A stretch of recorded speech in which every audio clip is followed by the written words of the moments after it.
ঘরে অথবা বাইরে সকল ক্ষেত্রেই চাই প্লাস্টিক।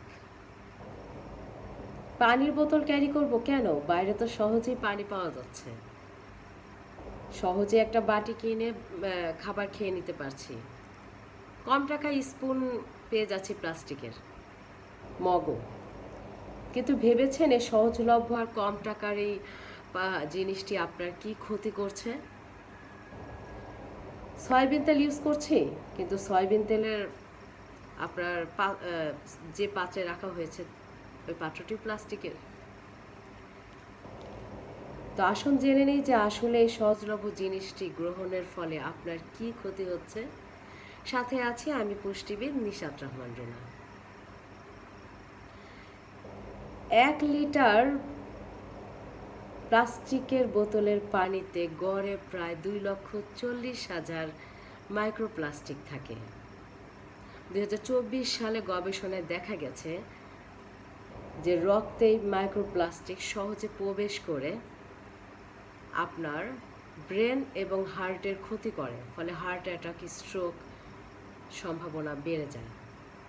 এছাড়া যারা 3 বছরের অধিক সময় এই প্লাস্টিকের বাসনকোসন বা পাত্র ইউজ করছেন তাদের মৃত্যুর ঝুঁকিও বেড়ে যায় হার্ট অ্যাটাক এবং স্ট্রোকের সাথে সাথে। অধিক মাত্রায় ব্যবহারের ফলে টাইপ 2 ডায়াবেটিস হওয়ার সম্ভাবনা থাকে। ক্যান্সারের ঝুঁকি অনেক বেশি, কারণ এতে আছে বিপিএ। যখন এই পাত্রটি গরম স্থানে রাখা হয় বা পাত্রটিতে গরম কোনো খাবার রাখা হয় তখন এই পাত্র থেকে বের হয় বিসফেনল, যা আপনার হরমোনকে নষ্ট করে দেয়। এছাড়া পেটে ইনফেকশন বা ডায়রিয়ার কারণ হিসেবেও এই প্লাস্টিকের বাসনপত্রকে দায়ী করা হয়। অধিক মাত্রায় শরীরে প্লাস্টিক জমা হলে পুরুষের শুক্রাণুর পরিমাণ কমে যায়। মহিলাদের ইস্ট্রোজেন হরমোনের পরিমাণ হ্রাস পায় বা কার্যকারিতা কমে যায়, তাই দেখা দেয় বন্ধ্যাত্ব।